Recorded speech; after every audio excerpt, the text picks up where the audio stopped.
कि जो लोग आरटीआई डाला करते थे कि डुमरिया घाट पर तो कोई योजना ही स्वीकृत नहीं है, उन लोगों को अपने मुंह में स्वयं कालिख पोंछ लेना चाहिए, क्योंकि आज वो जब जा करके वहाँ देखेंगे तो उनको राम घाट और सीता घाट दोनों बन करके तैयार मिलेगा, और अभी तक वो लज्जा के कारण जा नहीं रहे हैं। मैं कहूँगा कि थोड़ी बहुत जो गलती किया है उसको जा करके ठीक कर लेना चाहिए। नारायणी नदी का तट है, वो कोई मेरे पिताजी का ज़मीन नहीं है, वो एक सरकारी ज़मीन है और वहाँ हमने प्रयास करके बनवाया है। और मुझे इस बात का गौरव है कि जो पटना के बाद कहीं नहीं है वो डुमरिया घाट पे है। और जब नमस्कार, बात आपकी देखना शुरू कर चुके हैं।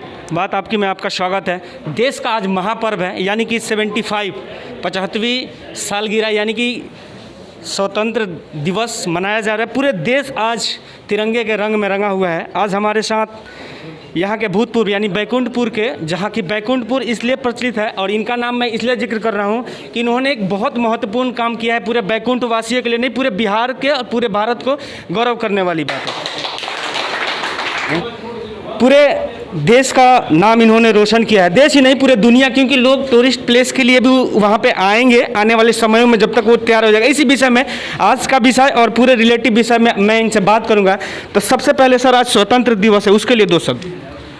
देखिए, आज का स्वतंत्रता दिवस पूरे भारत के 135 करोड़ लोगों के लिए खास है, क्योंकि आज स्वतंत्रता दिवस ये 75 साल आज भारत के आज़ादी के पूरे हो गए, और इसलिए हर भारतवासी आज प्रसन्न है, अभिभूत है, गौरवान्वित है कि आज से 75 साल पहले हमारे देश के हमारे पूर्वजों ने अपने खून की बलि वेदी पर इस भारत की आज़ादी को प्राप्त किया था। तो हम आज अमृत महोत्सव मना रहे हैं। आज से हमारा 1 साल तक आज़ादी के 75 साल पूरे होने पर अमृत महोत्सव का कार्यक्रम चलेगा।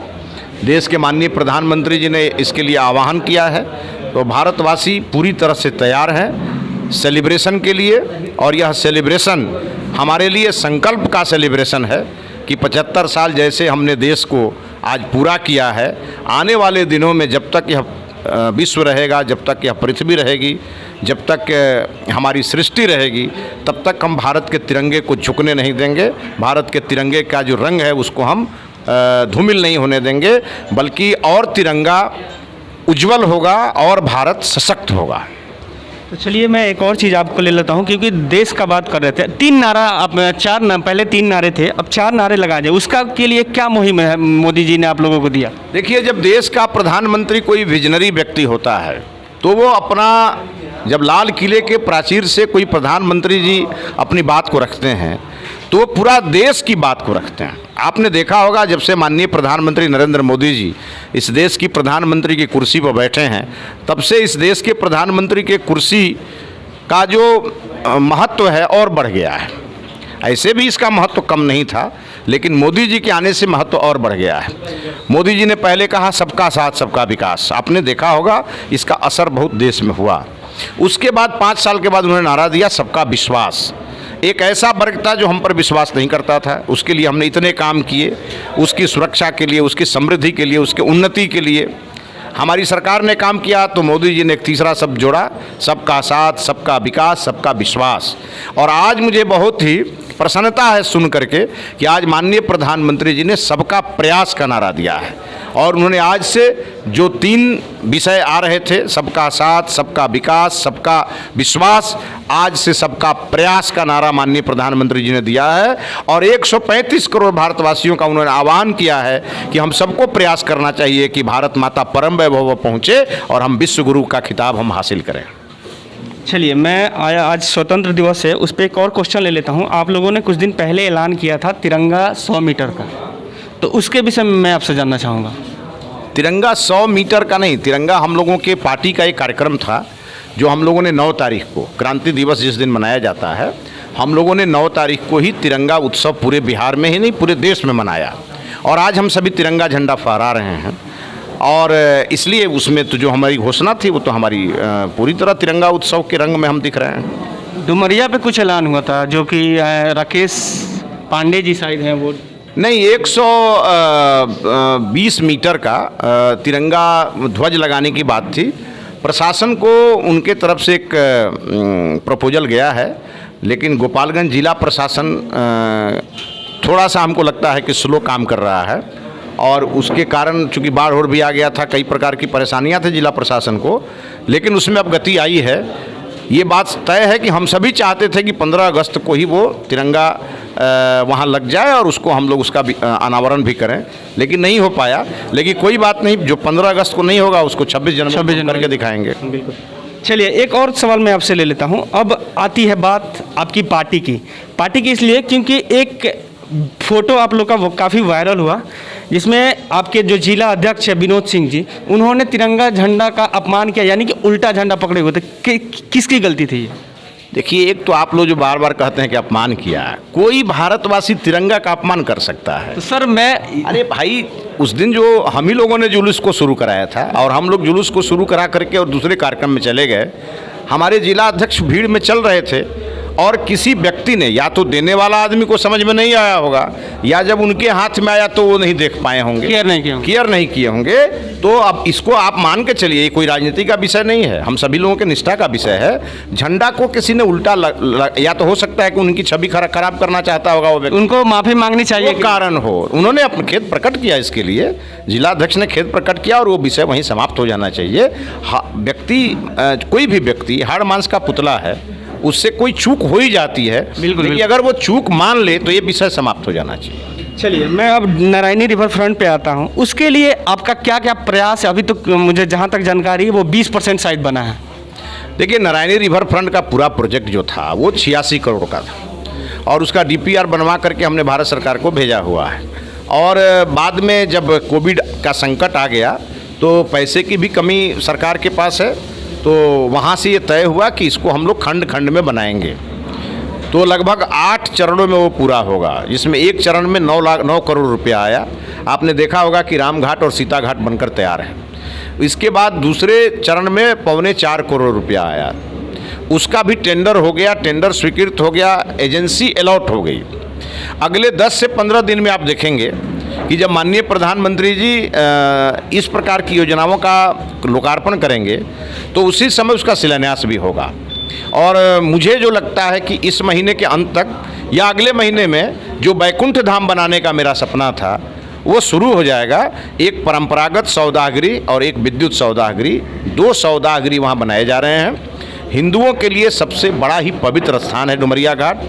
हिंदू कोई भी जब अंतिम यात्रा पर, अनंत यात्रा पर जाता है तो उसकी इच्छा होती है। मैं वहाँ विजिट किया हूँ, यहाँ मैं आपको रोकूंगा। यहाँ मैं विजिट किया हूँ, वहाँ केवल हिंदू नहीं, वहाँ हर धर्म जाति के लोग आ रहे हैं। तो ये मुझे बहुत ही गर्व वाली बात है और पूरे देश को, तो उसके विषय में आप बोलिए। हिंदू मुस्लिम आने जाने में तो सब आते हैं, वो पर्यटन स्थल है, लेकिन हिंदुओं का अंतिम संस्कार वहाँ होता है, वहाँ मुस्लिम का अंतिम संस्कार नहीं होता है। जो मैंने कहा कि वहाँ हिंदुओं का अंतिम संस्कार होता है, उसके लिए बैकुंठ धाम, इस क्षेत्र का नाम बैकुंठपुर है और बैकुंठ धाम ही नहीं है।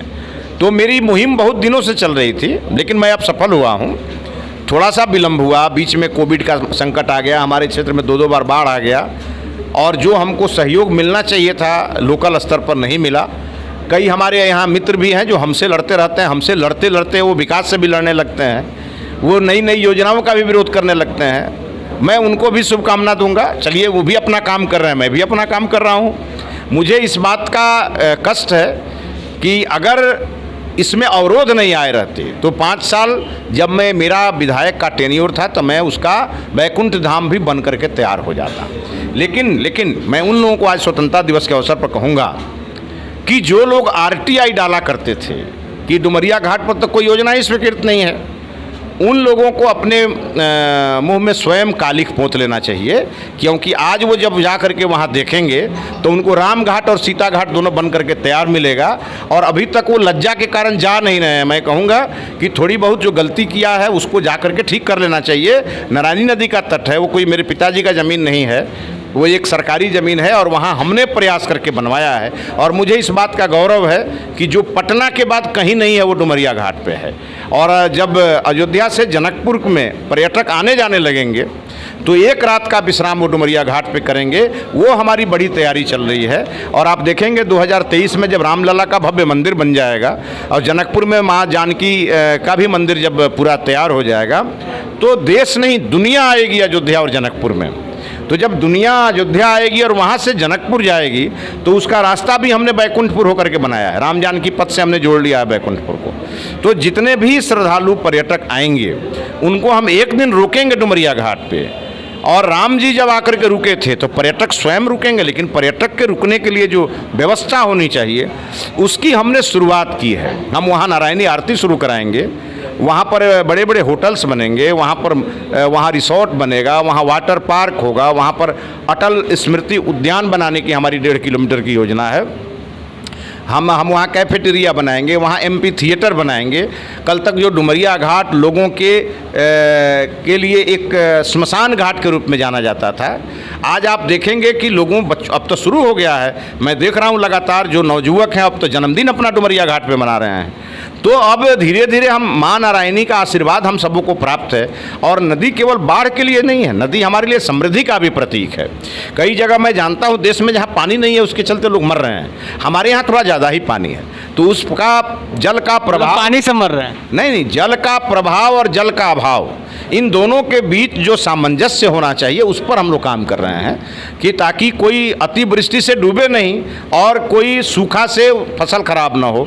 और इसलिए हम अभी हमारे क्षेत्र में मैं तो आपको कहूँगा कि ज़रा बैकुंठपुर में घूम के आइए, कहीं कोई सिंचाई की योजना पिछले 50 सालों में कहीं आपको हुई तो बता दीजिए। मैंने उसकी भी शुरुआत की थी और एक बड़ा योजना लिफ्ट इरिगेशन पर मैं काम कर रहा हूँ।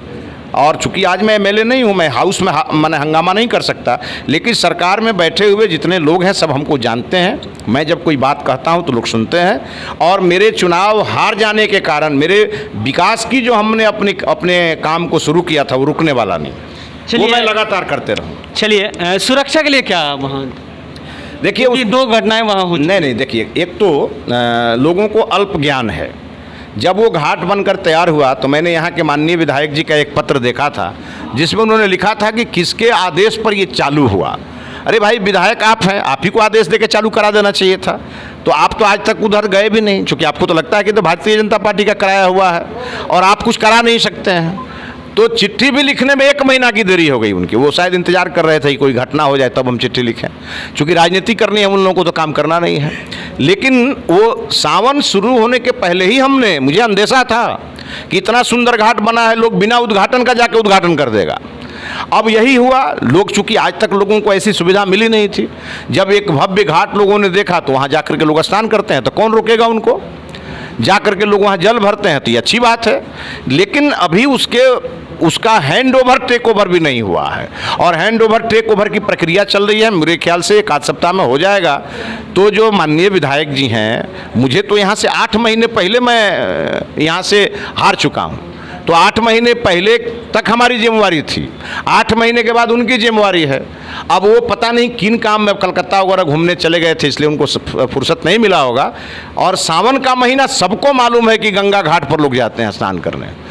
तो जब एक घटना हो गई तो जिसके यहाँ घटना हुई वहाँ जाकर के राजनीति किए और वो चाह रहे थे इसको एक माहौल बनाना। लेकिन लोग तो यहाँ के सब जानते हैं, लड़का कोई गया, बड़ा दुखद घटना है, लड़का गया, स्टंट किया, गिर गया और ये हम सब लोगों के लिए पीड़ादायक है। और हमने प्रशासन से कहा है आप उसको पूरी तरह से वहाँ प्रशासनिक व्यवस्था करिए, वहाँ के ऑपरेशन मेंटेनेंस की व्यवस्था करिए।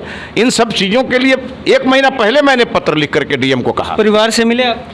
आज मैं आया हूँ, मैं चूँकि था नहीं, मैं जाऊँगा आज उस परिवार से मिलने के लिए। एक चीज़ और, मैं डुमरिया का जब जिक्र होता है तो वहाँ एक ब्रिज है जो कि क्रैक है, उसके बारे में अगर नेक्स्ट ब्रिज का क्या प्लान है? देखिए, वो ब्रिज भी आज से क्रैक नहीं है, मेरे विधायक होने के 10 साल पहले से वो है, 2011 में। हाँ, तो इसीलिए मैं कह रहा हूँ ना कि 21 है तो 10 साल हो गया। लेकिन इस साल उस ब्रिज में मैं काम लगवा दूंगा, मैं आपको पूरी जिम्मेवारी के साथ कह रहा हूँ। सर, मैं आपको एक जानकारी में रोकना चाहूँगा सर। परसों NHAI का जो द्वारका में कार्यालय है नई दिल्ली में, उनके बड़े बड़े पदाधिकारियों के साथ मैं मिल के आया हूँ और उस पुल का अब अंतिम प्रक्रिया चल रहा है। एक डिजाइनिंग हो गया, 192 करोड़ रुपए की लागत से उस पुल का टेंडर होने जा रहा है। अंतिम में जो प्रशासनिक स्वीकृति होती है उसी में रुका हुआ है, लेकिन जो अंतिम बातचीत उसमें होनी है वो सब हो चुका है। जो अंतिम डिस्कशन हो चुका है, अब वो ऑफिस का फॉर्मेलिटीज़ है, इस महीने में हो जाएगा और मुझे विश्वास है कि सितंबर महीने में टेंडर फ्लोट हो जाएगा। 3 महीना उसको लगता है टेंडर क्लियर होने में, उसके बाद काम शुरू हो जाएगा। वर्मा जी बता रहे थे कि उसका डिजाइनिंग वगैरह सब कुछ कंप्लीट हो गए हैं, जो कि NHI का वो डिजाइनर हैं। कौन है वर्मा? बनकट वाले, मैं उनका इंटरव्यू ले चुका हूँ, तो शायद आप ये पता नहीं है। चलिए लास्ट सवाल रहेगा सर आपसे, अंतिम सवाल ये रहेगा कि कोई मैसेज जो बच्चे वहाँ गुटखा खा के थूकते हैं या फ़ोटो खिंचवाते हैं, उनके लिए सर एक अपील, क्योंकि उन्हें हम मैं बैकुंठपुर ही नहीं, सारण और चंपारण, ये दोनों ही कमिश्नरी के जो नवयुवक, जो बड़े बुजुर्ग, जो माताएं बहनें, जो हमारे भाई बंधु आ रहे हैं, उन सभी लोगों से मैं आग्रह करूंगा कि नारायणी रिवर फ्रंट का नाम ही नारायणी रिवर फ्रंट है। उसका नाम लेते ही हम सभी के मन में श्रद्धा का भाव आना चाहिए, पूजा पाठ और धर्म का भाव आना चाहिए। नारायणी हमारे लिए केवल नदी नहीं है। विद्यापति जी ने तो लिखा है कि एक अपराध क्षमब मुरजानी परसल माए पाए तू अपानी की करब जो जब तब जोग ध्याने जन्म कृतारथ एक ही स्नाने। तो वो स्थल है हमारा डुमरिया घाट, और उसमें जब घाट बना है तो प्रभु श्री राम के नाम पे और सीता मैया के नाम पे बना है। तो जो भी व्यक्ति वहाँ जाएं, जो श्रद्धालु वहाँ जाएं, उसको उसके स्वच्छता पर ध्यान दें। और जो हमारे नौजवान मित्र हैं जो उस घाट को देखते ही स्टंट करने लगते हैं, उनसे मेरा आग्रह है कि आपकी सुरक्षा हमारे लिए सबसे इम्पॉर्टेंट है, इसलिए आप सुरक्षित रहें। आप ज़रूर जाएं वहाँ, थोड़ी देर बैठें, जाकर के प्रकृति का आनंद भी लें, लेकिन अपनी सुरक्षा स्वयं करें। और कोई भी व्यक्ति, मैं बता देता हूँ, सरकार सबकी सुरक्षा नहीं कर सकती है, सरकार व्यवस्था कर सकती है, लेकिन व्यक्तियों को अपनी सुरक्षा की चिंता स्वयं करनी होगी। कोई आग में कूद जाए, कोई नदी में कूद जाए, तो इसके लिए सरकार कुछ नहीं कर सकती है। इसलिए मैं लोगों से आग्रह करूँगा कि नारायणी रिवर फ्रंट का जो स्वरूप आज आप देख रहे हैं, ये तो मुश्किल से 20% है, अभी 80% स्वरूप उसका बाकी है।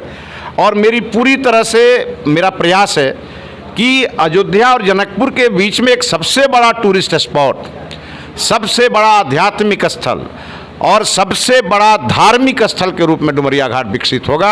उसके लिए मैं लगा हूं, और जिस दिन पूरी तरह विकसित होगा, ये उत्तर भारत का सबसे बड़ा श्रद्धा का केंद्र होगा। आप देखेंगे, इसको मैं मिनी काशी के रूप में डेवलप कर रहा हूँ। चलिए, जैसे कि ये आपका आज देश का महापर्व है, तो उस पर एक छोटा सा मैसेज, छोटा स्वतंत्रता दिवस की 75 साल हमने पूरा किया है। सभी भारतवासियों को मैं बहुत बहुत बधाई देना चाहूँगा कि अमृत महोत्सव जो 1 साल पूरा चलेगा, और माननीय प्रधानमंत्री जी ने जो मैसेज दिया है, सबका साथ, सबका विकास, सबका विश्वास और सबका प्रयास, तो आइए हम सभी इस स्वतंत्रता दिवस के शुभ अवसर पर हम 135 करोड़ भारतवासी इस बात का संकल्प लें कि भारत माता का यह जो प्रतीक है हमारा तिरंगा ध्वज, इसके लिए हम सभी प्रकार के जाति, धर्म, भेद भाव, अगड़ा पिछड़ा सब भूल करके हम एक इंडियन की भांति इस तिरंगे की रक्षा करने का आज संकल्प लेंगे और भारत को विश्व गुरु बनाएंगे।